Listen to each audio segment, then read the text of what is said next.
सुंदर सिंह जी, हरियाणा से। श्री हरिवंश गुरुदेव, आपके चरणों में दंडवत प्रणाम। गुरुजी, महान ऋषियों मुनियों संतों के विचारों से ऐसा प्रतीत होता है कि प्राणी के कर्मों का फल इसी जन्म में या मृत्यु के पश्चात नरक या स्वर्ग में जाकर भोगना पड़ता है। महाराज जी, वो कौन सा कर्म है जिससे एक नवजात शिशु को माँ यानी जननी के पेट से ही बीमारियों का सामना करना देखो, पड़ता है? जैसे पूर्व में हमारे ऐसे बहुत से पाप हुए हैं और हमको उनका दंड मिलना है उसी अवस्था में। जैसे इसी जन्म में आपने स्वस्थ गर्भ की हत्या करा दी। भ्रूण हत्या कोई ऐसी बिरली माँ हो जो ना करवाए? बिरली ही कोई माँ होगी जो ना करवाए, नहीं तो गर्भ हत्या भ्रूण हत्या प्रायः बहुत सफलतापूर्वक कराया जा रहा है। नहीं कराया जा रहा है। तो अब जब तुम हत्या जिस जीव की करवा रहे हो तो तुम भी गर्भ में सड़ने वाले रोगों से युक्त होगे और तुम्हारा भी नाश होगा। जैसे कर्म करोगे वैसा भोग मिलेगा ना। तो माता पिता जो ये गर्भ हत्या करा रहे हैं, भ्रूण हत्या करा रहे हैं, निर्दोष बालक की हत्या हो रही है, वो बालक जन्मता तो अपने कार्य को प्राप्त होता ना, समाज के कार्य को प्राप्त होता ना। उसमें तुम दोनों का संकल्प मिला और उससे तो फिर तुमको भी उसी गर्भ में जाना पड़ेगा। और उस गर्भ में अगर वो हत्या करने वाले नहीं हुए तो कर्म तुम्हारा ऐसा निकृष्ट होगा कि तुम हत्या के बराबर ही रोज कष्ट भोगोगे, जन्म लेकर के भी और या गर्भ में ही जितने दिन रहे। तो उतने दिन में ऐसे डॉक्टरों से चेक करवाया, बोले अमुक जगह अमुक अंग अमुक, या गर्भ से ही अपंग नेत्रहीन कई तरह के कष्टयुक्त प्रकट, ये गर्भस्थ शिशु को आपने दंड दिया तो उसीलिए गर्भस्थ होकर के आपको दंड भोगना। बोले अभी तो बच्चा पैदा हुआ, 500 शुगर है, ये है, वो कष्ट है, वो कष्ट है। ऐसे कितने बच्चे होते पैदा होते ही कैंसर हो गया है उनको, कितने कष्ट होते, वो सब दंड होता है। अब अपने लोग कर्मों को तो जानते नहीं ना। अब जीव तो अविनाशी है, अविनाशी शरीर के द्वारा पाप कर्म किए तो जो जो शरीर मिलेगा उसमें उसको उसी अवस्था के अनुसार उसको दंड मिलेगा, उसी अवस्था के अनुसार दंड मिलेगा। तो कर्म तो भोगना पड़ेगा, जिस समय जैसा तुमने किया उसी का अधिक मात्रा में फल भोगना पड़ेगा। अब जैसे मांडव्य ऋषि का आता है, आपने सुना होगा चरित्र, मांडव्य ऋषि एक हुए हैं। तो बचपन में एक तितली होती ना, उसकी गुदा में बंबूल का कांटा डाल के खेल खेल में छोड़ दिया, ऐसे वो तड़प कर मरी थी। तो एक दिन ये खड़े थे अपने आश्रम में और हाथ उठाकर तपस्या कर रहे थे मांडव्य ऋषि। तो कुछ राज खजाने से चोर चोरी करके भागे, इनके आश्रम में छुप गए। राजकर्मचारियों ने जब पकड़ा तो माल सहित चोर इन्हीं के आश्रम में मिले और ये ध्यानस्थ ऐसे खड़े थे, इनको भी उठा लिया कि नाटक कर रहा है बाबा जी भजन का और चोरों को साथ रखता है। अब वहां जाकर के राजा के सामने पेश किया, राजा ने सूली की सजा दे दी। चोरों को सूली की सजा मिली, महात्मा को भी सूली की सजा मिली। चोर तो मर गए समय पर, लेकिन महात्मा पद्मासन में बैठ गए। महाभारत में श्री कृष्ण द्वैपायन व्यासदेव जी के द्वारा लिखित कथा हम आपको बता रहे। तो जब दूसरे अपराधियों को सूली की सजा देने के लिए ले गए तो वहां देखा कि वो महात्मा पद्मासन में। तो राजा से प्रार्थना की कि कोई महात्मा आ गया, तो गौ ब्राह्मण आदि को आगे करके गए, विनय किया। तो मांडव्य जी ने कहा मुझे आपसे कोई मतलब नहीं, मुझे केवल सूली से निकालो, मैं सीधे धर्मराज से बात करता हूं। तो सूली निकली नहीं, लाख प्रयास किया गया, सूली काट दी गई। अणिमांडव्य ऋषि इसीलिए उनका नाम हुआ। तो सूली क्यों नहीं निकली? क्योंकि बंबूल का कांटा निकाला नहीं था, वैसे छोड़ दिया था। अब ये सीधे धर्मराज जी के पास गए, अंतर ध्यान होकर धर्मराज जी से कहा कि मैंने जीवन में कोई पाप नहीं किया, मैं तपस्वी हूं, मेरे को ऐसा दंड क्यों मिला? तो उनका महाराज आप नाराज मत हुए, 8 वर्ष की इसी जन्म का ये अपराध देखिए, 8 वर्ष की अवस्था में आपने तितली की गुदा में बंबूल का कांटा डाल के छोड़ दिया था। धर्मराज जी ने उनको, तो उनका पहली बात तो 8 वर्ष के बालक को बोध नहीं होता। मैं आज से नियम स्थापित करता हूं कि 14 वर्ष की अवस्था तक के बालक का कोई भी भागवतिक अपराध नहीं माना जाएगा। अगर 14 वर्ष की अवस्था के पहले कोई पाप किए हैं तो उसको अदंडनीय माना जाएगा, दंडनीय अपराध नहीं माना जाएगा। आज भी वो शास्त्रीय पद्धति लागू है और तुमने सही निर्णय नहीं किया, इसलिए मैं तुम्हें साफ देता हूं कि 100 वर्ष तक मृत्यु लोक में जाओ। तो वही विदुर जी के रूप में धर्मराज जी आए। तो आज भी मांडव्य ऋषि की गुदा में घुसी हुई है सूली, अणिमांडव्य ऋषि उन्हें कहते हैं। तो भाई भीष्म पितामह जी 6 महीना बाणों की सैया पेरे, बाल ब्रह्मचारी मान तपस्वी भजला लल्दी। तो बड़े बड़ों को अपने कर्म का फल भोगना पड़ता है, और जिस अवस्था में जो कर्म किए जाते हैं उन अवस्था का फिर दंड हमें मिलता है। और भगवान बड़े कृपालु हैं, ये जन्म दंड भोगने के लिए केवल नहीं है। हाँ, भगवान का नाम जप करके हम संसार से मुक्त हो जाएं, हम भगवान के चरणों के प्रेमी भक्त बन जाएं, इसलिए है। तो हम कर्म परंपरा को नष्ट करने के लिए आए, भोगने के लिए केवल नहीं आए। इसलिए खूब नाम जप करो, राम कृष्ण हरि जो प्रिय लगे भगवान का नाम, और हम भगवान को प्राप्त हो जाएं। भगवान के नाम में इतनी सामर्थ्य है जो हमारे सारे कर्मों को भस्म कर दे। नाम संकीर्तनम यस्य सर्व पाप प्रणाशनम, भगवान का नाम कीर्तन ही समस्त पापों का नाश कर देगा। तो इसलिए खूब नाम जप करो, और ये कर्म परंपरा का ही नाश करके हम भगवान से मिले। बहुत जन्म हो गए भगवान से बिछड़े हुए, अब ये जन्म हम अपने प्रभु से मिले। क्यों? नारायण दास जी, राधा दासी जी, जी राधे राधे। गुरुदेव आपके चरणों में कोटि कोटि प्रणाम। महाराज जी ये कह रहे हैं कि ये कहीं से दीक्षित हैं। दीक्षा के समय हमें संप्रदाय और भाव के बारे में जानकारी नहीं थी। हम लड्डू गोपाल जी को वात्सल्य भाव से पूछते थे। आपके सत्संग से हमें पता चला कि भाव देह की प्राप्ति तभी होती है जब उस संप्रदाय। हाँ, इसीलिए दीक्षा ऐसे थोड़ी ले ली जाती कि 4 लोग ले रहे हैं हम भी ले लें। गुरु ऐसे थोड़ी बनाया जाता है। पहले ये पता लगाया जाता है कि जिनको हम गुरु बना रहे हैं उनकी उपासना क्या है, उनका भाव क्या है, और वो किस कोटि के हैं, किस भाव के हैं। ऐसा आजकल ऐसे ही लोग हैं, 4 दिन प्रवचन सुना, कंठी बंधवा ली, 5वें दिन कंठी उतार दी, उनकी बंधवा ली, फिर उनकी बंधवा। इससे बहुत हानि हो जाती है। ऐसे नहीं, गुरु बहुत समझ बूझ करके करो। एक बार गुरु कर लो तो गुरु परब्रह्म परमात्मा है, ऐसा भाव मान लो और उनके वचन मान लो तो आपका जीवन उद्धार हो जाएगा। अब ऐसे गुरु की अवहेलना बनेगी। मान लो आपको हम लड्डू गोपाल के उपासक हैं और गुरु जी ने दिया जुगल उपासना, और फिर गुरु के भाव से विपरीत भाव, तो ना ये सिद्ध होगा ना वो सिद्ध होगा, और अधकचरा जीवन होगा। हमें लगता है इसीलिए बहुत जानबूझकर समझ करके गुरुदेव का वरण करना चाहिए। जी महाराज जी, अभी क्या आज्ञा है हमारे लिए, हम क्या कर सकते हैं?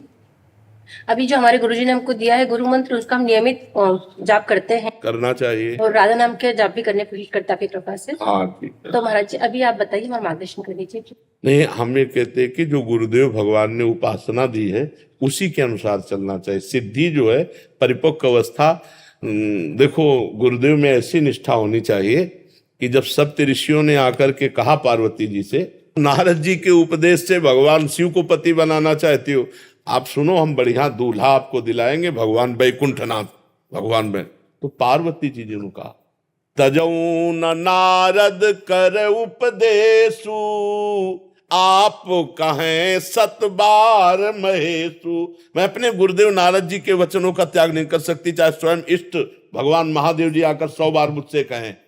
कोटि जन्म लग रगर हमारी, बरऊं शंभु न तरहूं कुमारी। करोड़ जन्म लूंगी, हर बार तपस्या करूंगी और हर बार महादेव जी को पति रूप में। ये अनन्यता होनी चाहिए, अपने गुरु पर दृढ़ विश्वास, और गुरु जो उपदेश कर दिए उसी से हमारा उद्धार हो जाएगा। हमारे भाव माने हुए हैं कि हम गोपाल जी मान रहे, हम ये मान रहे, हम वो मान रहे। हमारे गुरुदेव जो भाव देंगे वो सिद्ध भाव होगा, उसी से हमारी भगवत प्राप्ति होगी। तो हमें अपने गुरुदेव पर दृढ़ विश्वास करके उनके वचनों के अनुसार चलना चाहिए। रविंद्र पाल सिंह जी, राधे राधे महाराज जी। महाराज जी मैं 6 महीने से यूट्यूब के माध्यम से आपसे जुड़ा हूँ। महाराज जी मैं उच्च माध्यमिक विद्यालय का संचालन करता हूँ, जिससे मेरे परिवार का पालन पोषण बहुत अच्छे से हो रहा है। महाराज जी मैंने स्कूल की नई शाखा खोलने के लिए जगह ली है, परंतु जब से नाम जप कर रहा हूँ ये सब व्यर्थ सा लग रहा है। समझ नहीं आ रहा कि आगे शाखा को बहुत आगे सुंदर, बढ़ाएं बहुत या इसी में सुंदर। संतुष्टि करना। मतलब आप सही चल रहे हैं, आपका जो लक्ष्य है बहुत सुंदर, आपकी साधना बहुत सुंदर। यही नाम का फल है कि सब व्यर्थ लगने लगे, पर हमें अपने कर्तव्य का पालन भी करना है। जैसे अर्जुन जी भगवान से कह रहे ना कि मैं भजन करूंगा एकांत में संन्यास लेके, तो भगवान कह रहे नहीं, आप युद्ध करो, मामनुस्मर युद्ध, मेरा स्मरण युद्ध करो।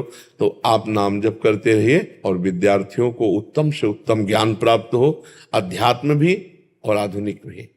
विद्यालय ऐसा कुछ व्यवस्था रखो, करते हैं वो भी करते हैं, हाँ हम ही करते हैं वहाँ। हाँ, कि 10 मिनट चाहे अध्यात्म की चर्चा हो, क्योंकि बिना अध्यात्म के आधुनिकता बढ़ती चली जाती है बच्चों के दिमाग में, फिर वो व्यभिचार व्यसन आदि में उतर जाते हैं। अध्यात्म से थोड़ा जितेंद्रियता और पवित्रता अनिवार्य है। आजकल बिल्कुल उल्टा खेल दिखाई दे रहा है।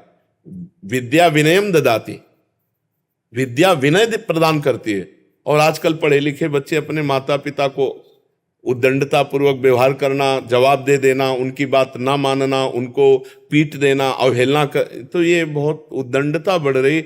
विद्या विनयम ददाती, विद्या तो विनय बनाती है, विनयी बनाती है। ये कौन सी विद्या चल रही जो उद्दंड बना रही है आजकल के बच्चों को? तो हमें लगता है आप प्रयासरत रहिए, 10 मिनट ही चाहे आध्यात्मिक की शिक्षा जरूर दीजिए। और देखो, अपना कल्याण करना और हजारों का कल्याण करना, ये भक्तों का स्वभाव होता है। भजन करोगे ना, आपका भी कल्याण होगा और अन्य का भी कल्याण होगा। और हमारे भारत की ये भविष्य हैं बच्चे। अगर स्कूल में बच्चे अच्छे, मान लो अच्छे पढ़ लिख कर कोई नेता बना, कोई डॉक्टर बना, कोई मास्टर बना, तो हमारे राष्ट्र की उन्नति के लिए है ना, हमारे समाज की सेवा बन गई ना। इसलिए विद्यालय जरूर चलाओ, विद्यालय और बढ़ाओ और खूब नाम जप करो और मन चित्त लगाकर सेवा करो। ये समाज की सेवा भगवान की सेवा है। महाराज जी, हमारा भी विद्यालय है जयपुर में, तो वैक्सनिक और मॉडर्न एजुकेशन दोनों साथ देते हैं। करना चाहिए। और आपके आशीर्वाद से आपके वीडियोस भी दिखाते हैं बच्चों को, और बच्चे बहुत प्रसन्न होते हैं और कीर्तन भी करते हैं। हाँ, इससे उनकी जो नींव बनेगी ना, वो बहुत उत्तम बनेगी, बहुत मंगलकारी बनेगी। चंद्रशेखर जी सुंदरक वृंदावन से। राधे राधे। गुरुदेव भगवान, आपके चरणों में दंडवत प्रणाम। गुरुदेव, राधा रानी एवं आपकी कृपा से धामवास हो रहा है। आज के युग में भी भगवत प्राप्ति हो सकती है, इसकी प्रेरणा एवं विश्वास मुझे आपकी वाणी से हो गया है। महाराज जी, मेरा एक प्रश्न है। 5 देश स्थूल, सूक्ष्म कारण, महाकारण और अति कारण, और उनकी अवस्थाएं जागृति, स्वप्न, सुषुप्ति, तुर्य, कैवल्य, ये मन की होती हैं या आत्मा की? प्रवचन करता बनना है या भगवत प्राप्ति करनी? प्राप्ति के लिए शरीर से कोई भी पाप क्रिया मत करो, मन से कोई पाप संकल्प मत करो, वाणी से किसी की निंदा मत करो, स्वभाव में सरलता ले आओ, तीनों शरीर पवित्र हो जाएंगे। और जैसे शांत जल और चंचलता रहित निर्मल जल में नीचे तह में क्या दिखाई देता है, ऐसे ही भजनानंदी महात्मा को, जिसका हृदय पवित्र है, शरीर पवित्र है, वाणी पवित्र है, उसे भगवान की कृपा से भगवान के तत्व का ज्ञान हो जाता है। सब कारणों का परम कारण परमात्मा ही है। परमात्मा के सिवा दूसरा कोई नहीं है। वही मूल प्रकृति बनता है, वही त्रिगुणात्मिका प्रकृति बनता है, वही महत्तत्व बनता है, वही त्रिगुण अहंकार बनता है, वही पूरी पंचभूतों से बनी हुई सृष्टि बन जाता है। पर यही तत्व ज्ञान को जब हमें प्राप्त हो जाएगा ना, तो सब माया प्रपंच मल हट जाएगा। तो इसलिए नाम जप करो, पवित्र आचरण करो। ज्यादा ज्ञान प्राप्ति की चेष्टा करने वाला भ्रमित हो जाता है, और जो ज्ञान के मार्ग में चल पड़ता है वो सच्चा ज्ञानी हो जाता है। ज्ञान का मतलब क्या है? अपनी इंद्रियों का संयम में करना। श्रद्धावान लभते ज्ञानम तत्परा संयतेन्द्रिया ज्ञानम लब्ध्वा परम शांति मच्रेणाधिगच्छति।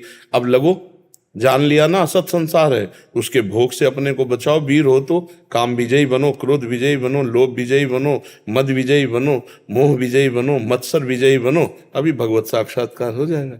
समझ रहे हो?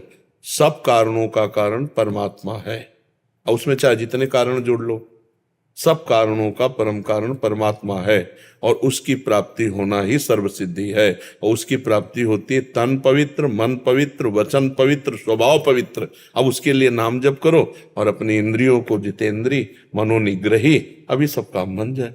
प्रवचन करता बनना हो तो एक वो अलग बात है कि सुन के दूसरे को सुना के छाप मार दो कि आप ज्ञानी हो। लेकिन अगर तत्व प्राप्त करना है तो भजन करो, गंदे आचरणों का त्याग करो, दैन्य बन के रहो। जैसे रुपया लेकर के चलो, दिखा दो तो कितने ठग लग जाएंगे पीछे, नहीं लग जाएंगे?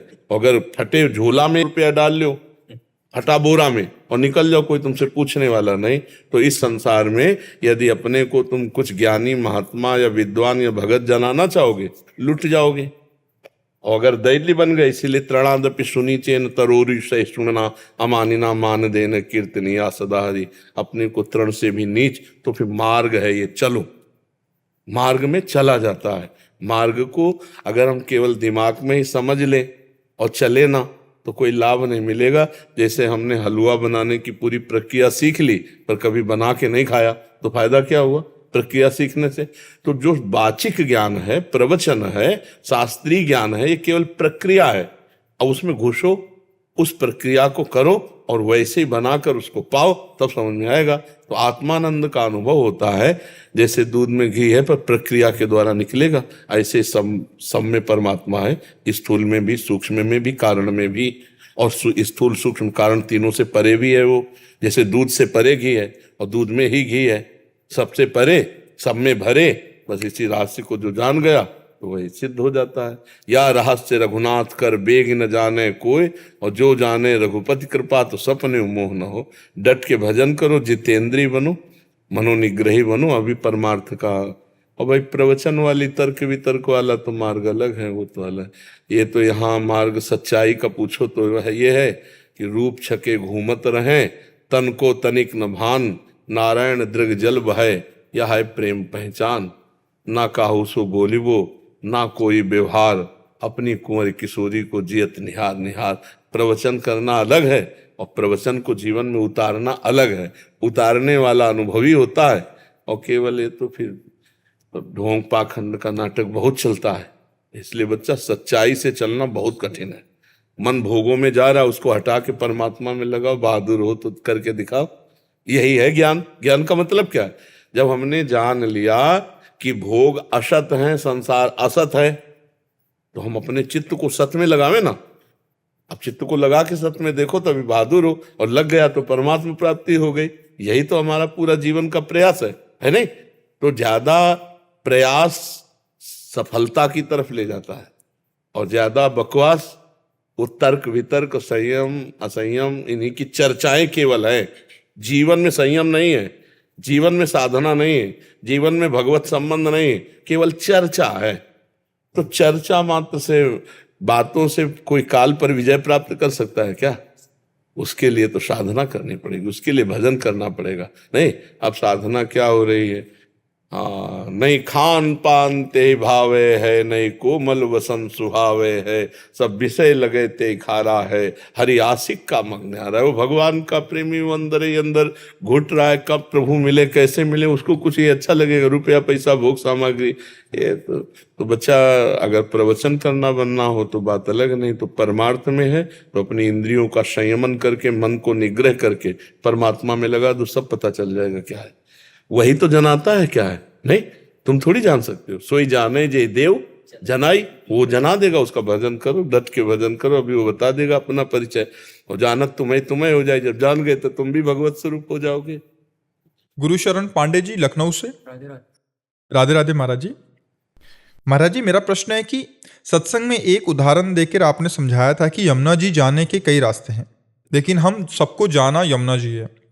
एक भगवान हरि के कई अवतार हैं, जैसे राम, कृष्ण, विष्णु, और उनके अलग अलग धाम जैसे साकेत, निकुंज, बैकुंठ धाम, गोलोक। तो सब एक जगह कहाँ जा रहे हैं? एक भगवान के अलग अलग लोक क्यों? कहाँ अलग है? कहाँ अलग है बच्चा? महाराज जी, आप कहते हैं ना कि निकुंज और साकेत धाम, बच्चा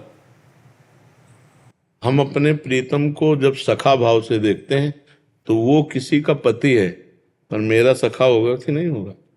नहीं होगा। अब जब वो हम सखा भाव से भज रहे तो हमारे लिए वो सखा है, पर वो है किसी का पति भी, वो किसी का पुत्र भी है, वो किसी का पिता भी है।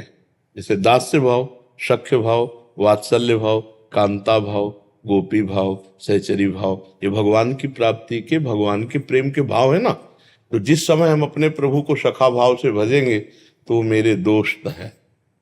अब उसके लिए गोष्ठ वृंदावन में प्रवेश होगा आपको, जहां भगवान अपने सखाओं के साथ विविध प्रकार की लीलाएं करते हैं। अब जब हम अपने प्रभु को अपना पति मानेंगे, गोपी भाव, तो फिर कांत वृंदावन, जो गोपी वृंदावन है, उसमें प्रवेश होगा। और जब हम प्रियाजू की दासी का भाव करके प्रीतम को रिझाएंगे, प्रिया प्रीतम को, तब नवनिवृत्त निकुंज वृंदावन जाएंगे। जब हम अपने प्रभु को राम रूप में भजेंगे तो साकेत जाएंगे। जब अपने प्रभु को शिव रूप में भजेंगे तो कैलाश जाएंगे। जब अपने प्रभु को कृष्ण रूप से भजेंगे तो गोलोक जाएंगे। जब अपने प्रभु को प्रियालाल के रूप में भजेंगे तो नवनिवृत्त निकुंज वृंदावन जाएंगे। ये यथा माम प्रपद्यन्ते तास तथैव भजाम्य हम, जैसे मुझे जीव भजता है मैं उसके अनुभव में वैसे ही आता हूँ। समझ पाए? तो हमारे भगवान अनेक नहीं है, हमारे भाव अनेक हैं, तो उसी के अनुसार भगवान दिखाई देते हैं। लाल चश्मा चढ़ाया तो लाल सृष्टि, हरा चढ़ाया तो हरी सृष्टि। हमारे चश्मे का भेद है। तो जब हम प्रभु को भाव में देखते हैं और जब हम कोई भाव नहीं रखते तो मुक्त हो जाते हैं, और भाव में देखा तो भक्त बन जाते हैं। भगवान में नहीं है कुछ, आप में है।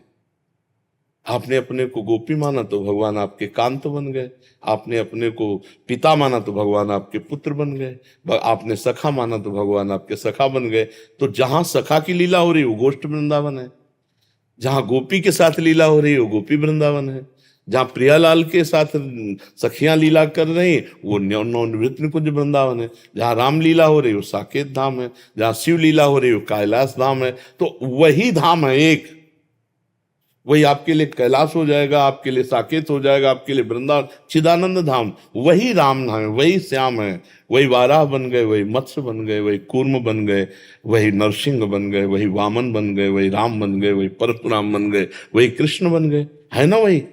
तो फिर संशय क्या है बच्चा। तो महाराज जी, मित्र रूप में भगवान को प्राप्त करने के लिए कौन सा नाम जप करना चाहिए? नहीं, इसमें फिर जैसे हम भगवान को राधा राधा जपोगे, किशोरी जी कृपा करेंगे तो बात बन जाएगी। पर मित्र रूप से जपने के लिए जैसे भगवान की मित्र उपासना वल्लभाचार्य जी में है, श्री सूरदास जी, कुंभनदास जी, नंददास जी, गोविंद स्वामी, ये सब सखा भाव के महापुरुष हैं। तो हम जब वहाँ जुड़ेंगे तो वो मंत्र मिलेगी, वो उपासना मिलेगी, वो पद्धति मिलेगी जैसे ठाकुर जी से। क्योंकि ठाकुर जी से मित्र भाव रखना बहुत बड़ी बात है। ठाकुर जी हमारे दोस्त हैं, फिर दोस्त ही जैसा बर्ताव हो। अब एक दिन गोविंद स्वामी जो अष्ट सखाओं में है, देखा कि ये पहले निकल जाते हैं खेलने, तो आचार्य चरण से कहा कि कल से इसकी थाल का भोग नहीं जाएगा, पहले हम पाएंगे, बाद में इसकी थाल का भोग जाएगा।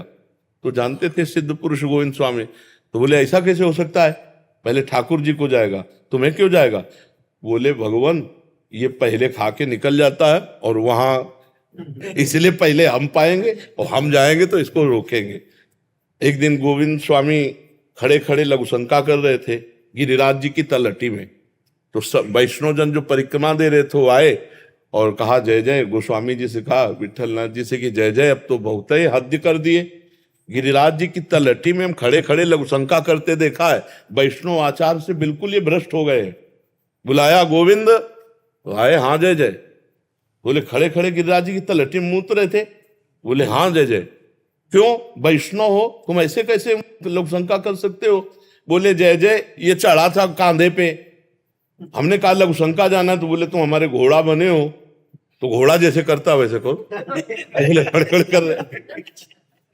ठाकुर जी को ये नहीं कहते थे कि प्रभु जी ठाकुर जी, ये हमारे कांधे पे चढ़ा था और हम बने थे उसके घोड़ा। अब सखा सखा में तो हम जिस भाव धारा में पहुंच रहे, अगर मंत्र नहीं जप करेंगे तो इतनी सामर्थ्य ठाकुर जी को ऐसे कह के संबोधन करना। एक दिन गोविंद स्वामी शौच हो रहे थे, ये सब लिखी हुई बात हम कह रहे हैं। ठाकुर जी अकौड़ा के फल जानते हो, अकौड़ा के फल होते हैं, एक अकौड़ा का फूल होता है और फिर गुझिया जैसा उसका फल लगता है और वो अंदर रुई जैसा भरा होता है। तो वो फल तोड़ तोड़ करके गोविंद स्वामी मार, उनका शौच हो लेने दे बस, समझ ले। अब वो उनको मार रहे हैं, वो उनको मार रहे हैं, और ये शिकायत श्री विठल जी के पास पहुंची कि श्रीनाथ जी ऐसे ऐसे कर रहे थे। तो उनका जय जय, हम इतनी पवित्रता से सब नहा धो के कि किसी छुए ना, आप वहां शौच में ऐसे कर रहे हो। तो उन्होंने कहा कि हम जैसे खेलते, हमको खेलने दो, हमें खेलने में बड़ा सुख मिलता है गोविंद सखा के साथ। तो भगवान के पास जब हमारा सखा भाव पहुंचे तो उसके लिए हमें आचार्य मंत्र चाहिए, उतनी क्षमता चाहिए कि हम उन्हें भगवान न मानकर अपना मित्र मानकर व्यवहार कर सके। एक शपथ वो हमारे लगाए तो एक शपथ हम उनके लगा दें, वो कभी हमारे घोड़ा बने तो हम उनके घोड़ा बन गए, ऐसी क्षमता चाहिए। इसलिए आचार्य प्रकट होते हैं, वो मंत्र देने के लिए, वो नाम देने के लिए। आप समझ पा रहे हो। हाँ ऐसे तो हम जब अपने भावों को देखते हैं कि हमारा प्रभु के पास कौन सा भाव पहुंच सकता है, कि अब हमको, तो फिर हम भगवान से प्रार्थना करते हैं कि हमें वो मंत्र मिले, वो आचार्य मिले, वो रास्ता बताने वाले मिले। तो ऐसे फिर भगवान मिला देते हैं, वही आचार्य मिला देते हैं, वही गुरु मिला देते हैं, वही मंत्र मिला देते हैं, वही है सबके गुरु। पर भाव का खेल अलग अलग है, भाव देश अलग है, भाव में समझना फिर बहुत मुश्किल है। जिस समय देवर्षि नारद जी यशोदा मैया के यहाँ दर्शन करने गए, अब भाव का खेल देखो। तो भगवान छोटे थे, घुटनों के बल ऐसे चल रहे थे, तो पहले घर की देहली हुआ करती थी और वो मोटी मोटी होती थी। तो प्रभु चढ़ तो गए और पीछे से पैर उठ गए और आगे हाथ नहीं पहुंचे, तो अब रो रहे थे और दर्शन करने गए थे परमात्मा के देवर्षि नारद जी कि भगवान अवतार लिए नंद बाबा, तो देखा रो रहे, तो बोले प्रभु हम उठाए? बोले तुम्हारे लिए थोड़ी है, ये तो मैया के लिए है। और मैया मैया मैया दौड़ करके आए, अरे मेरे लाला, गोद में उठाया और चूमा और दासियों को डांट लगाई। अरे देखा नहीं कितना लाला कष्ट पा गया। जब उनको पालने में लिटा दिया तो नारद जी नजदीक गए, प्रणाम किया और कहा प्रभु वामन रूप में चरण पधराया तो ब्रह्मलोक तो यहाँ ढेर ही नहीं नांग पा रहे हो। तो बोले देखो तुम्हारे लिए ये नहीं है, ये मैया के वात्सल्य है ना, तो यहाँ वात्सल्य सुख के लिए है। तो भगवान वैसी लीला करते हैं जब भाव भक्त करता है, जैसा भाव करता है, भाव के अनुसार ही तो भगवान लीला करते हैं ना, तभी तो सुख मिलता है। जब हम भगवान को भगवान मानेंगे तो भगवान जैसा वो आएंगे, जब अपना दोस्त मानेंगे तो दोस्त जैसे आएंगे। देखो ना अर्जुन मजाक करते हैं भगवान से, कैसे मजाक करते हैं, अरे बड़े सत्यवादी हो भगवान श्री कृष्ण से, ऐसी मजाक हो। जब विराट रूप देखा तो देख रहे थे, भाग उसमें पढ़ के देखना गीता जी में, कांप रहे थे अर्जुन ऐसे ऐसे। अब देखा भगवान का रूप तो कांप रहे थे अर्जुन विराट रूप में। तुम आदिदेवा पुरुषा पुराणा तुमस्य विश्वस्य परम निधानम वेत्तास्य वेद्यम च परमम तदाम। और वो बार बार कह रहे हे कृष्ण, हे केशव, हे सखा, ये मैंने जो कहा मेरा अपराध क्षमा करना, क्योंकि आप तो परब्रह्म परमात्मा हो। ये ज्ञान नहीं होना चाहिए। अगर ये ज्ञान होगा तो मित्र भाव नहीं रह पाएगा। तो उस मित्र भाव की सिद्धि के लिए इसलिए भगवान आचार्य रूप में प्रकट हुए, मंत्र दिए। जैसे हम लोगों के सहचरी भाव की सिद्धि के लिए हरिवंश महाप्रभु के रूप में प्रकट हुए प्रभु, और सहचरी भाव का मंत्र, उपदेश, भावना वो प्रदान किए। भाव अलग अलग है, प्रभु तो वही है ना। तुम्हारे वो सखा है तो हमारे वो प्रीतम है, तो किसी के स्वामी है तो किसी के पुत्र है, किसी के शिष्य है। संदीपनी जी के शिष्य नहीं बने भगवान, तो वो भी तो भगत है भगवान के। तो समझ आ गई आप? लेकिन कमल जी मैं आपको तो मानता हूँ, आप ही से इतना जाना है भगवान को, मैंने तो बस मैं और ऐसी जगह लोगों को। तो आप भगवान को जिस रूप से प्यार करेंगे तो उसी रूप में आप पहुंच जाएंगे, उसी भाव में पहुंच जाएंगे। जैसे बस जाती है तो बहुत जगह रुकती है, तो हम बस स्टैंड पहुंच गए तो हमें कोई दिक्कत की बात तो नहीं पहुंची ना। अब हमको बीच में उतरना है तो बीच में गाड़ी रुक जाएगी। अगर जहाँ पूरी बस जाती है तो वहां पहुंच जाएंगे हम। तो आप जहां जाना चाहते हो, परमात्मा तो वही है, नाम तो वही है, आपको वहीं पहुंचा देगा ठिकाने से। ना प्रगट में दीक्षा तो अंदर से दीक्षा हो जाएगी जहां पहुंचना है। दो प्रकार की दीक्षाएं होती है, एक होती है प्रगट में दीक्षा होना और एक होता है अंदर से दीक्षा होना। अंदर से आपका सारा मार्ग प्रशस्त हो जाएगा यदि सच्ची भावना कर लो तो गुरु तत्व भगवान है, अपने आप अंदर प्रवेश होकर सब बात बना देंगे। ठीक है गुरुदेव, जैसे एक माता सपने से उठाती है बच्चे को, बालक को, जब सुबह स्कूल जाता है, तो वैसे ही आप भी हमारी माता स्वरूप ही हैं। हाँ, आप तो संतों को एक झटके में हमें उस सपने से। हाँ बिल्कुल, भगवान के कृपा पात्र जनों को ऐसा ही अनुभव होता है, क्योंकि संत जनों को ये ड्यूटी दी गई है। जो वास्तविक भगवान के मार्ग में चलते हैं उनको सेवा दी गई है कि जगत में सोए हुए पुरुषों को जगाओ।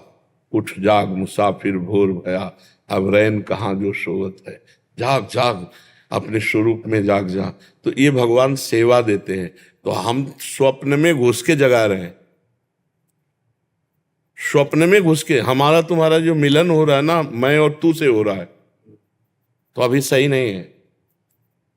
सही ये होगा कि केवल मैं ही मैं होगा या तू ही तू होगा। जब तक मैं तू है तब तक माया है ना, मैं और मोर तोड़ते हैं माया। तो आप सुन रहे हो, हम सुना रहे हैं, तब तक अभी आप जगे नहीं। और जब आप जग जाओगे तो जो आप हैं वही मैं हूं, जो मैं हूं वही आप है, भेद नहीं रह जाएगा। अभेद स्थिति, हम न तुम वही एक तत्व। जब ये आ जाएगा तब आप जग गए। उसमें भेद नहीं रहता, गुरु शिष्य का भेद रहता है जब तक ज्ञान नहीं होता। जब ज्ञान हो जाता है तो वही गुरु वही शिष्य, दो द्वैत लय रहता है। तो अब धीरे धीरे जग रहे, जगते जगते जहां जगे तब तुम्हें अनुभव हो जाएगा जो गुरु जी के हृदय में आत्म तत्व है वही आपके हृदय में आत्म तत्व है। केवल शरीरों से भेद है, तत्व से भेद नहीं है। तत्व तो एक ही है। महाराज जी, जैसे हम सोए हैं और कोई हमें जगाए तो हम जग गए और फिर थोड़ी देर बाद फिर सो जाते हैं और गहरी नींद में आ जाती है। और क्या इस अध्यात्म में भी ऐसा होता है कि नहीं, इसमें एक बार जब जगा तो फिर सोने की गुंजाइश नहीं रह जाती। इसमें यही जाने जग जाए हेराई, जागे जथा स्वपन भ्रम जाई। एक बार जगा हुआ पुरुष फिर नहीं सोता इसमें। महाराज जी, जैसे हम नवीन साधक हैं, सत्संग सुनने के प्रभाव से हुआ कि आज से ऐसा करेंगे, ऐसा ऐसा नहीं करेंगे, बट फिर ऐसा माया का झटका, ये सब स्वप्न में चल रहा है। अच्छा, यही सब स्वप्न में भी तो देखते हैं कि हम स्वप्न देख रहे थे, अब हम जग गए। स्वप्न में भी देखते हैं हम कि स्वप्न देख रहे थे, अब हम जग गए। वो स्वप्न ही में था, स्वप्न ही में जगा हुआ देखा, अभी असली नहीं जगा। तो असली में जगा हुआ तो जब देखेगा ना, तो फिर द्वैत नहीं रहता। वो भगवान की कृपा से जागना होता है, और वो हो जाएगा। बस नाम जप करते रहिए। यहाँ वो मोह अज्ञान की निद्रा का नाश है, अज्ञान की निद्रा का। वो तो तमोगुण जनित निद्रा अपने आप खुल जाएगी, लेकिन ये निद्रा अपने आप खुलने वाली नहीं। इसके लिए तो अज्ञान तिमिरांधस्य ज्ञानांजन शलाकया चक्षुरुन्मीलितम् येन तस्मै श्री गुरुवे नमः। गुरुदेव भगवान की कृपा से ही जागा जा सकता है। इसमें नहीं जगते हुए भी हम सो रहे हैं, और अगर गुरुदेव भगवान की कृपा हो जाए तो सोते हुए भी जग रहा है। वो सोते हुए भी जग रहा है। वो सोते हुए भी जग रहा है। सोते हुए का मतलब आपको दिखाई दे रहा है संसार के सारे कार्य करते हुए, लेकिन वो असंग है। वो भोग भोगते हुए भी त्यागी है। वो सारे कार्य करते हुए भी अक्रिय है। जो जगा हुआ पुरुष है वो भोग भोगते हुए भी त्यागी है, और वो सारे कार्य करते हुए भी अक्रिय है। ये एक कला आ जाती जगे हुए पुरुष में। दिव्यांशु शर्मा जी, राधे राधे गुरुदेव। राधे राधे गुरुदेव। गुरुदेव, आपके चरणों में मेरा कोटि कोटि प्रणाम। गुरुदेव, जब परमात्मा हमारे माता और पिता हैं, तो उस तक पहुंचने का मार्ग इतनी कठिनता। देखो, परमात्मा माता पिता ये लोकवत शब्दों से समझाया जाता है। तुमेव माता च पिता तुमेव, तुमेव बंधुश्च सखा तुमेव, तुमेव विद्या द्रविणं तुमेव, तुमेव सर्वम मम देव देव। असली बात ये केवल भाव समझाने के लिए है कि हम सारे संबंध भगवान की तरफ ले जाएं अपने। नहीं तो भगवान ही एको हम बहुश्यामा, वो एक परमात्मा अपने आप को बहुत रूपों में कर लिया संकल्प से। तो जैसे आपसे पूछा था कि 31 वर्ष में आप एक सेकंड भी अपने से कभी नहीं मिले, और जब आप अपने से मिलोगे तब परमात्मा और आप दो नहीं होंगे। जब तक द्वैत शीशा रखा है तब तक दो दिखाई दे रहे हैं, आप और आपका प्रतिबिंब। और जब शीशा हट गया तो केवल आप बचे ना, तो केवल आप बचेंगे। आप वही आप हैं और दूसरा कोई। ये शरीर भेद से आप हो ना, ऐसे हो, आप स्त्री हो, आप पुरुष हो, आप ऐसे, ये शरीर भेदों से ना, स्थूल शरीर, सूक्ष्म शरीर, कारण शरीर। लेकिन बिजली भेद बिल्कुल नहीं, पावर भेद नहीं। जैसे ये सब यंत्रों के भेद से एक लाइट मार रही है, ये भी तो बिजली है। देखो, इससे लाइट नहीं निकल रही, ये केवल हवा दे रहा है, पर बिजली तो इसी में वही है ना। बिजली भेद तो नहीं ना, यंत्रों के करणों के भेद से गर्मी, ठंडी, प्रकाश, ये सब बातें हो सकती है। लेकिन जो पावर देखने वाला है वो इन सब में एक पावर को देख रहा है ना। एक पावर बिजली है ना, ऐसे ही हम सब में एक पावर है, परमात्मा। अब उसे माता कह लें, पिता कह लें, और कुछ न मानो तो है, केवल है के आगे कुछ नहीं है, वो केवल है। महाराज जी, उन तक पहुंचने का ये जो रास्ता है बहुत नजदीक है, आपके पास ही बहुत नजदीक है। ये शरीर आपसे दूर है, परमात्मा आपके नजदीक है। हम कहाँ भाग रहे हैं? बाहर। और है कहाँ? हृदय में। अंदर लौटो, अंदर लौटो, बहुत नजदीक है। वेद कहता है, शास्त्र शीर्षा पुरुषा सहस्राक्षा सहस्त्रपात सभूमिग्वं सर्वतस प्रत्वात्यतिष्ठत दशांगुलम्मा। ये नाभ है, नाभ से यहाँ नाप लो 10 अंगुली, ये हृदय देश आता है। यहाँ परमात्मा, जैसे दूध में घी है ऐसे हृदय में परमात्मा है। अब भजन करो। सबके हृदय अछत अविकारी, सकल जीव जग दीन दुखारी। गोस्वामी तुलसीदास जी कह रहे, सबके हृदय में अविनाशी आनंद स्वरूप परमात्मा विराजमान है, पर सब दीन दुखी होकर बाहर भटक रहे हैं। तहाँ वेद अस कारण राखा, भजन प्रभाव संत श्रुति भाखा। संत और श्रुति वेद ऐसा कहते, भजन जितना भजन करोगे उतने आपको हृदय देश में परमात्मा का अनुभव होगा। परमात्मा दूर नहीं है, बहुत नजदीक है। संसार इतना दूर है कि आज तक अनेक जन्मों में आप पकड़ नहीं पाए, और आज भी नहीं पकड़ पाओगे। किसी के हाथ आया क्या संसार? शरीर भी जहाँ छूटा सब छूटा, फिर नया जन्म, फिर पकड़ते रहो, अनेक जन्म हो गए, आज तक पकड़ आया। और परमात्मा को पकड़ लो, तुम्हारे अंदर ही बैठा है। पर हम लोग परमात्मा को बाहर खोजते हैं, वो अंदर पहले मिलेगा, बाहर नहीं। महाराज जी, जैसे आपने इतने समय तपस्या और ये जो रास्ता रहा, बहुत कठिनाई परिश्रम इसका रहा। मुगल सराय से गाड़ी चली ट्रेन और मथुरा आ गई, तो आपको मुगल सराय जाना पड़ेगा चलने की, मथुरा से चढ़ोगे? है सब आप जो कहना चाहते हैं उसका उत्तर है कि नहीं है? तो आपको जहां से ट्रेन मिल गई वहां से चढ़ लो। तुम कहा को वहां मुगल सराय पीछे दौड़ला जा रहे हैं? आगे हमारी जैसी तुम साधना करो, हमारे जैसे घर से निकलो, उसकी जरूरत नहीं। जो हमने जीवन भर कमाया वो आपको दे तो रहे, पकड़ लो उसको। अब तुम सोचो कि अब हम जाएंगे मुगल सराय, पहले वहां ट्रेन यहाँ मथुरा में मिल जाएगी, पर वो बोले हो तो मुगल सराय से चली, तो अब आगे की यात्रा तय करने के लिए आपको मथुरा में चढ़ जाना उचित विवेक है। अब आपको अविवेक दौड़ाएगा कि अब हम भी जैसा ये चले वैसा, असंभव है, असंभव है। कितने साल के हो आप? 28। इस समय तो झूम रही थी, तपस्या जिसे कहते हैं ना। हाँ, एक एक हफ्ता 10-10 दिन भोजन नहीं, काशी के घाटों में ऐसे एकांत सेवन, भिखारियों के बीच में जाके 80 घाट में बैठ के, जो शाम टाइम अगर कहीं सतुआ इतना मिला या बर्फी की पीस 2 पीस मिली, बस उसी से काम, रात दिन बस मुझे ब्रह्म साक्षात्कार करना है। तो भगवान क्या कहते हैं कि अपने किसी एक पार्षद को कूट पीट के तैयार कर देते हैं और उसे लाखों का कल्याण करवा देते हैं। अब उसको सब कोई अगर उस तरह कुट पीट करके तैयार हो तो ऐसी बात नहीं है।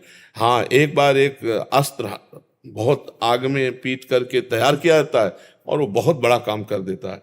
तो अब तो आपको क्या करना है, आप यहीं से बैठ जाओ, हमारी बात मान लो, चल पड़ो, तो हमारे साथ ही आगे की यात्रा हो जाएगी। जो हम कठिन तय करके आए हैं, जैसे हमने बहुत जो भी साधन भगवान की कृपा से, गुरु की कृपा से बना, इसके बाद हम वृंदावन आए, तो ये लोग डायरेक्ट आ गए। तो जो हम जहां प्रिया प्रीतम में, वहीं तो ये भी है ना। इनको पीछे थोड़ी जाना पड़, सीधे अपना उतर गए और यही आनंद लेने लगे।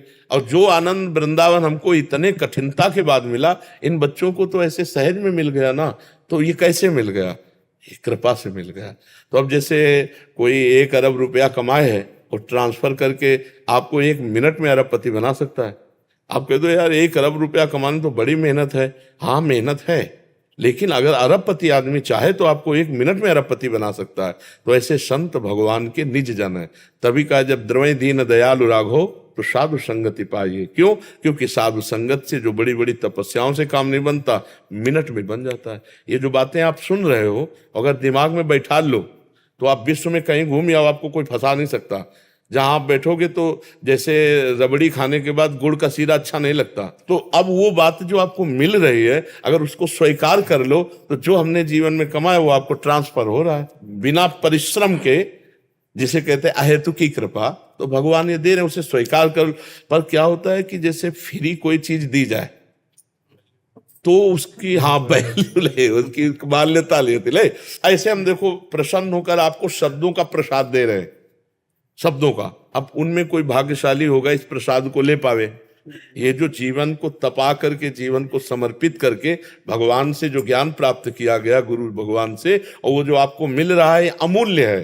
पर इसको कोई ग्राहक होगा वही ऐसा नहीं कि व्यर्थ जा रहा है, व्यर्थ भी नहीं जा रहा, पर सब नहीं पकड़ सकते। जो अपनी अपनी क्षमता के अनुसार है पकड़। अब लाखों लोग सुनते हैं तो लाखों में कोई बिरला ऐसा होगा जो अध्यात्म को पकड़ पावे।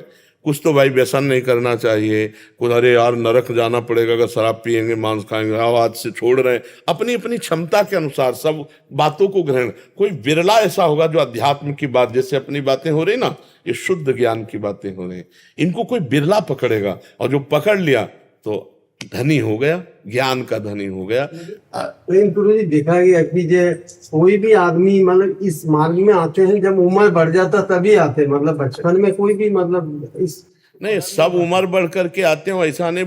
हमें तो लगता है कि हम जैसा कुछ देख पा रहे हैं कि सुबह जैसे आज सुबह, उनमें हम मान सकते हैं 5000 बच्चा और बूढ़े मिला करके होंगे। नहीं, शेष सब नौजवान थे, शेष सब नौजवान थे। राधा राधा राधा सब नौजवान थे। 5000 मान सकते हैं बच्चा और बूढ़े मिला करके। जो जीवन में भजन नहीं करते तो बुढ़ापे में वही बातें रहती हैं प्रपंच की। अब उनको काटने की क्षमता नहीं आई, ज्ञान तो आया नहीं, तो वही प्रपंच वही चलता रहता है, वही दिमाग में चलता रहता है।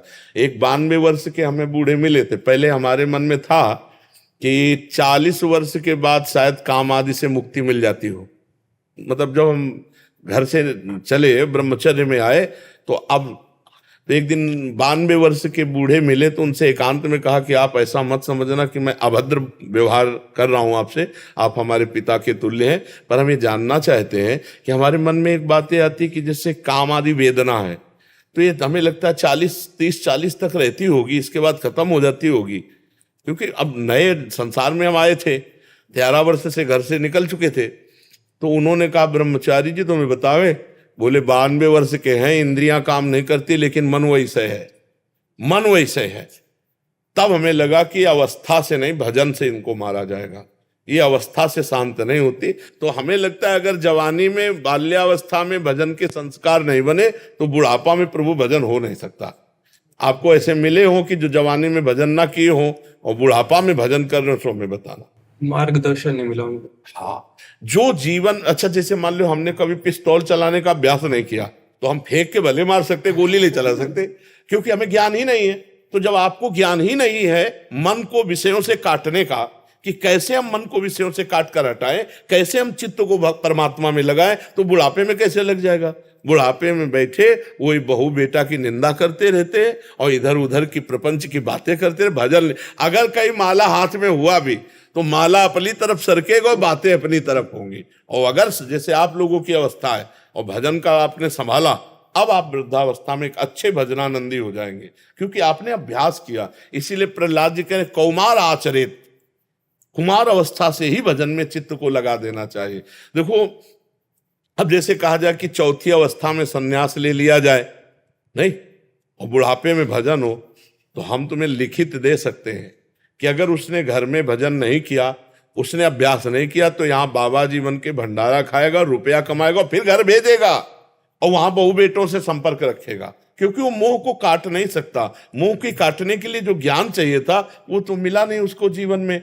अब उसको जब सुविधा मिलेगी तो उसको उन्हीं की याद आएगी, बहू की, बेटे की, परिवार की, और वो उन्हीं के पास जाएगा, उन्हीं को देगा, उनको भी नरक पहुंचाएगा, अपने आप को भी नरक पहुंचाएगा।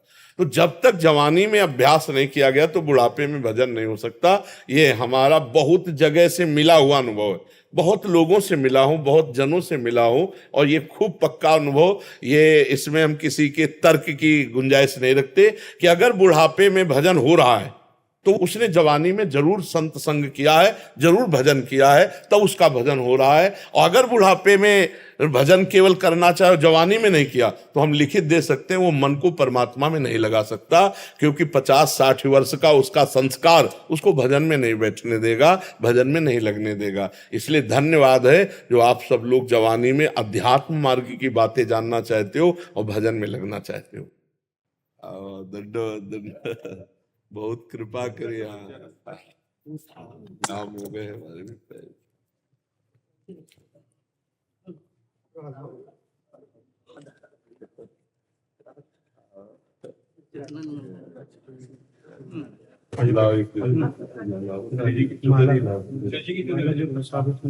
पहचान ला महाराज। अरे पहचान ला कि आप हमारे प्राण हो। जय राधे राधे। श्री जी ये प्रसादी बरसाने की मेरा हाथ लगा दे वाला करा दो। जय जय श्री राधे राधे, जय जय श्री राधे। बड़े महाराज जी के चरणों में भी दंड। जय जय श्री राधे राधे।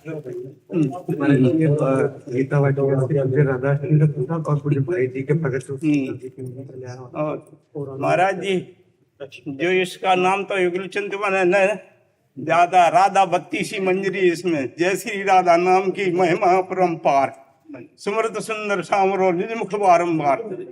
जय श्री राधा नाम की महिमा कही न जाए, गौर वरण हो श्याम रसनालय चस्का। ये जो है 32 मंजरी इसमें है। और मावानी के भी जयत जय राधा रसिकमणि मुकुटमणि हरिणी प्रिय, ये सब इसमें। राधे राधे। हमारे सर्वस राधा नाम, मनमोहन जाके बिन देखे छिन न लहे विश्राम हमारे सर्वस राधा नाम। राधा नाम बिना नहीं शोभित लगत श्याम को नाम।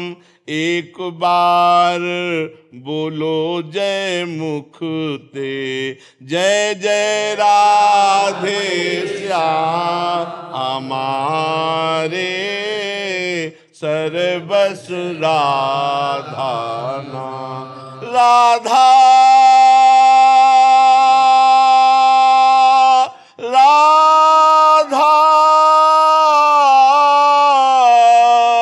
राधा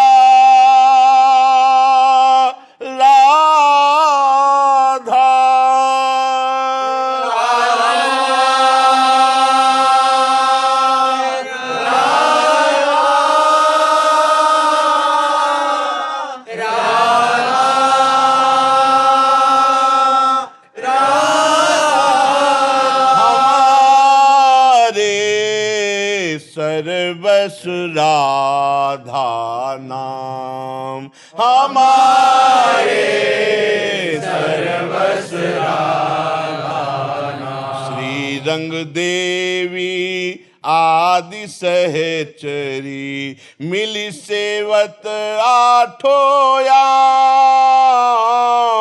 पावन परम लौकिक जाको श्री वृंदावन धाम हमारे सर्वस राधा नाम हमारे सर्वस राधा नाम। राधा राधा नाम लिए ते सिद्ध होत सब काम।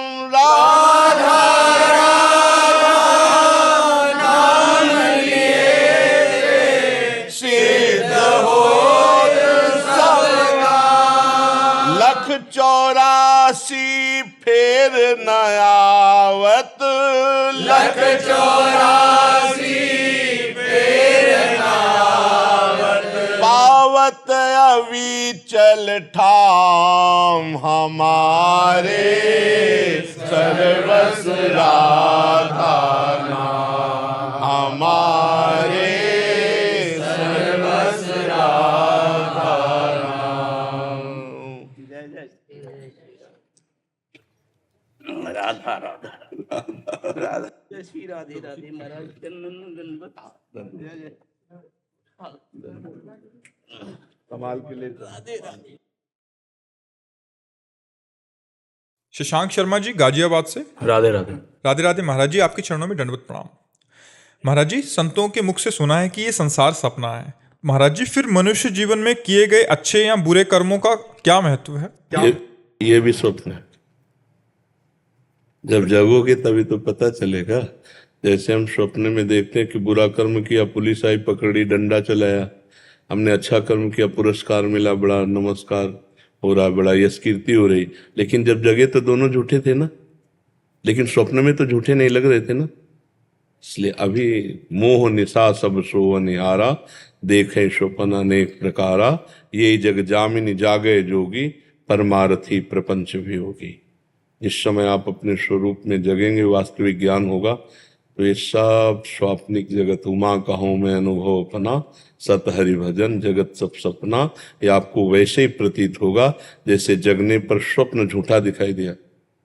ये जगने पर पता चला ना, स्वप्न में तो नहीं पता चला ना। ऐसे ही अभी आप स्वाप्निक पुरुष हैं, अभी आप जगे हुए नहीं हैं। जगे हुए तब माना जाएगा जब आपका स्थूल शरीर, सूक्ष्म शरीर, कारण शरीर, तीनों शरीरों से आप अपने जो अलग हैं, अपने स्वरूप का बोध हो जाएगा। तो जब जगेंगे तब फिर ये संसार का दर्शन जैसा है ऐसा नहीं रहता। जो सब भगवत सर्वम खलमिदम ब्रह्म नेह नानास्ति किंचन, किंचन मात्र कुछ और नहीं, एकमात्र ब्रह्म ही है। अब वो दृष्टि ना होने पर फिर ऐसा आएगा कि ऐसे कैसे है, माँ है, पिता है, भाई है, बहन है, अच्छा है, बुरा है, पापी है, पुण्यात्मा है, महात्मा है, दुरात्मा है, ये सब है, ये सब है। तो ये सब भेद है। कब तक है? जब तक तुम्हें ज्ञान नहीं हुआ। और जब ज्ञान हो गया तो भगवान कह रहे ना, विद्या विनय संपन्ने ब्राह्मणे गविहस्तनी सुनीचय सुपाके चा पंडिता समदर्शिना। पंडित माने ज्ञानी, वही सच्चा ज्ञानी है जो विद्या विनय संपन्न ब्राह्मण में, गाय में, कुत्ते में, चांडाल में, हाथी में एक ही परमात्मा को देख रहा है। एक ही परमात्मा तत्व, वही सच्चा ज्ञानी है, वही जगा हुआ पुरुष है। तो जैसे अभी जगाने की चेष्टा हो रही है, आप जगने की चेष्टा में हैं, जब जगेंगे तो न जगाने वाला और न जगने वाला, एक ही परम तत्व है, दो नहीं रहते हैं। जब तक दो है तब तक सवाल हल नहीं हुआ। और जब एक ही पूरे सवाल में शेष बचे, एको ब्रह्म द्वितीयो नास्ति, तब आप जग गए हैं। अभी एक है क्या आपकी दृष्टि में? अनेक है ना, अनेक है। तो अनेकता मिटा दिया जाए तो हम जग जाएंगे। उसी के लिए साधना है, उसी के लिए साधन किया गया। पर ये आंतरिक बात समझनी है कि ये बाह्य साधना से नहीं मिटने वाला है। प्राय बाह्य साधनाओं की जय जयकार होती है, हम ये किए, हम, तो ये सब बाहरी शरीर जनित चेष्टा है। भाई सांप बैठा हुआ है बिल के अंदर और आप ऊपर से लाठी चला रहे हो, तो सांप पे कोई फर्क पड़ेगा क्या? वो तो बिल के अंदर बैठा हुआ। अज्ञान तो अंदर बैठा हुआ है और बाहर से सब, क्योंकि अज्ञान तो अंदर बैठा हुआ है और अज्ञान अंदर जो बैठा हुआ उसका नाश हो जाए तो आप कहीं भी बैठे हो, तीर्थी कुर्वन्ति तीर्थानि, वो जहां चरण रख देगा वहीं तीर्थ बन जाएगा। वो इतना परम पवित्र है आत्मस्वरूप, पर उसको हम भूल कर देह भाव में हैं। जैसे आपकी कितनी अवस्था शरीर की है? 31 वर्ष। 31 वर्ष इस शरीर में रहते हो गए। ईमानदारी से कहा जाए तो एक सेकंड भी आप अपने से नहीं मिले, एक सेकंड भी आप अपने से नहीं मिले। आप अपने को नहीं जानते। आप केवल आपका परिचय पूछा जाए तो शरीर संबंधी ही परिचय देंगे, आप अपने परिचय को जानते ही नहीं है। तो है ना आप स्वाप्निक पुरुष? अभी आप स्वप्न में ही जेते हैं, अभी जगे हुए तो नहीं है। जैसे स्वप्न में सोए हुए पुरुष को अपने जगे हुए शरीर का भान नहीं रहता। जगा हुआ शरीर जागृत का जो वो शैया में पड़ा हुआ है उसको पता नहीं है, लेकिन चाकू मारी जा रही है, उसको लग रहा है मुझे चाकू मारी जाए। लेकिन जब जगा तो कहीं खरोच भी नहीं थी, एकदम ठीक हुआ है ना। तो ऐसे ही अभी जन्मना, मरना, दुख सुख, लाभ हानि सब हमको बोध हो रहा है ना। और जबकि हमारा स्वरूप नैनम छिन्दन्ति शस्त्राणि नैनम दहति पावकः, हमें आग जला नहीं सकती, ना शस्त्र कोई छेद सकता है, लेकिन हमको काटो तो लगता है। तो ये हम थोड़ी हैं, पर हम में कितनी प्रीति हो गई कि शरीर ही मैं है। यद्यपि मृषा छूटति कठिनाई, इसीलिए भजन करना है। भजन के बिना ये जागना नहीं हो सकता। जितना नाम जप करोगे उतने ज्ञान प्रकाशित होगा, और जितना ज्ञान प्रकाशित होगा उतना जगे हुए पुरुष माने जाओगे। आज ज्ञान हम अर्चन तो करते हैं, ज्ञान अर्जन करके हम दूसरों को सुनाने के लिए करते हैं, छाप मारने के लिए करते हैं, रुपया कमाने के लिए करते हैं, सम्मान पाने के लिए करते हैं, लेकिन ज्ञान माया मुक्त होने के लिए नहीं पाए। कोई बिरला ऐसा है जो माया मुक्त होने के लिए ज्ञान पाना चाहता है। नहीं, ज्ञान सब अर्जन करते हैं, लेकिन उसका लक्ष्य समाज प्रियता, प्रतिष्ठा, रुपया, पैसा, गाड़ी घोड़ा, ये संसार। तो ये ज्ञान किस काम का? अज्ञान ही तो है। जो ज्ञान हमको संसार में राग में फंसा रहा, तो अज्ञान ही तो है।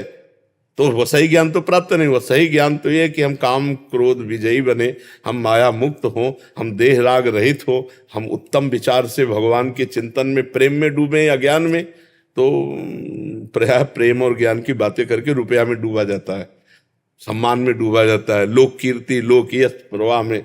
बड़ा विचित्र अध्यात्म, बड़ा विचित्र मार्ग है, बड़ा सूक्ष्म मार्ग है। तो ये जो जगना है, ये ज्ञान में जगना है। अभी हम अज्ञान में है ना, ये मैं और मोर तोर तय माया, यही तो अज्ञान है ना।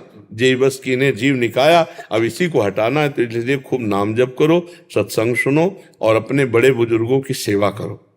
और परहित जितना हो जाए, राष्ट्र सेवा, समाज सेवा, मनुष्य जीवन में, तभी ज्ञान प्रकट होता है। क्योंकि शरीर से बहुत से पाप हुए हैं जन्म जन्मांतरों में। तो शरीर पवित्र होगा शरीर सेवा से, मन पवित्र होगा भगवान के चिंतन से, वाणी पवित्र होगी भगवान का नाम गुणगान कीर्तन और सत्य वचन से। सब कुछ हमारा गंदा हो चुका है, हम बातें चाहे जितनी अच्छी अच्छी करें, गंदा हो चुका है। हमारी वाणी गंदा हो गई, निंदा प्रपंच की गंदी बातें करने से मन गंदा हो गया, गंदी बातें सोचने से शरीर गंदा हो गया, गंदी क्रियाएं करने से। तो हम निर्मल परम पवित्र अपनी आत्मा को हम न जान पा रहे हैं और ना आत्मा के परमात्मा को जान पा रहे हैं। हम भूलकर इसी शरीर राग में फंसे हुए हैं बाहर। तो आप समझ पा रहे हैं? जी जी महाराज जी, जैसे जगने पे सब कुछ मतलब उसका कोई फर्क नहीं पड़ता जो स्वप्न में था, तो फिर ये अच्छे बुरे कर्म का भेद क्यों है? और नष्ट हो जाता है, तभी तो जीवन मुक्त होता है। जगा अच्छे हुआ। कर्म को फिर प्रधानता क्या देते हैं? ये प्रधानता जगने के लिए की गई है। अच्छा, ये प्रधानता जगने के लिए। देखो सिद्धांत समझो, पहले बुरे कर्मों का त्याग करो, अच्छे कर्म करो, फिर अच्छे कर्म करने का अभिमान त्याग करो, उसे कर्तृत्वाभिमान कहते हैं। अगर कर्तृत्वाभिमान रहा तो भोगना पड़ेगा, अवश्य में भोक्तव्यम कृतम कर्म शुभाशुभम। तो जब कर्तृत्वाभिमान का नाश हुआ तो मन ऐसे हो गया जैसे निर्मल और शांत जल। तो उसमें हम नीचे की धारा में देख सकते हैं ना क्या है, ऐसे उसे तत्व ज्ञान हो जाता है और वो जीवन मुक्त हो जाता है। ना उसे शुभ कर्म भोगना पड़ता है, ना अशुभ कर्म भोगना पड़ता है। जब तक उसे ज्ञान नहीं होगा तब तक शुभ अशुभ कर्म भोगने पड़ते हैं। इसलिए ज्ञान प्राप्त करने के लिए पहले अशुभ कर्म त्याग करो, गंदगी त्याग करो। अब जो गंदगी लगी है उसे सफाई करो शुभ कर्मों से और फिर उसको भी छोड़ दो। अब जो बचा वो अपना स्वरूप है, ना शुभ ना अशुभ, वो जीवन मुक्त हो जाता है। आप समझ पा रहे हैं? इसलिए हमको शुभ कर्म जरूरी है करना, क्योंकि अशुभ कर्मों को मिटाने के लिए हमको शुभ कर्म करना जरूरी है। और अशुभ कर्म करते करते हमारी इतनी अशुभ मलिन बुद्धि हो गई कि हम अपने को देह मानने लगे। देखो इंद्रियों के भोगों में इतना जीव फंस गया कि आप देखो पशुओं से भी गिरा मनुष्य हो रहा है। पराई बहन बेटियों की तरफ राक्षसी भाव एकदम, मतलब कैसे कैसे आप तो चरित्र संसार में सुन ही रहे हैं कि कैसे कैसी घटनाएं घटती हैं, कैसे कैसे। तो ये क्या हो रहा है? विचारहीनता, अशुभ कर्मों से बुद्धि का भ्रष्ट हो जाना, इतना भ्रष्ट हो जाना कि जघन्य अपराध ऐसे काट काट के फेंक दे। ये क्या? तुम्हारा शरीर तुमको कितना प्रिय है और दूसरे का शरीर, मतलब इतनी तुम्हारी बुद्धि भ्रष्ट हो गई। तो इसलिए पहले अशुभ कर्मों का त्याग करो और शुभ कर्म करो। और शुभ कर्म जब आप करेंगे तो आपका पवित्र हृदय होगा, तब आप कर्ता भाव से रहित हो जाएंगे। तो शुभ अशुभ दोनों कर्ता भाव रहित हुए तो आप जीवन मुक्त हो गए, आप सच्चे ज्ञानी हो जाएंगे। इसलिए जरूरी है ये करना। जैसे कांटा लगा है ना, तो कांटे जैसी आकृति वाले ही यंत्र से या कांटे से उसको निकाल सकते हो नहीं ना? और फिर निकाल के हम उसको जेब में थोड़ी डालते हैं, दोनों को फेंक देते हैं। तो शुभ कांटे से अशुभ कांटा निकाल दिया और फिर शुभ को भी कर्ता भाव से रहित होकर के फेंक दिया, न शुभ ना अशुभ। तो बचा क्या? शुद्ध स्वरूप अपना। वो उसी बोध को प्राप्त हो जाता। जो शुभ अशुभ दोनों का त्यागी है वही ज्ञानी होता है, वही परम प्रेमी भक्त भी होता है। तो पहले हम शुभ को स्वीकार करें और अशुभ का त्याग करें, फिर शुभ के अहंकार का त्याग कर दें। हो जाएगा, क्रम है। शुभ के कर्तृत्व भाव का त्याग हो जाएगा। जहां कर्तृत्व भाव का त्याग हुआ तो असली ज्ञान तब प्रकट होता है।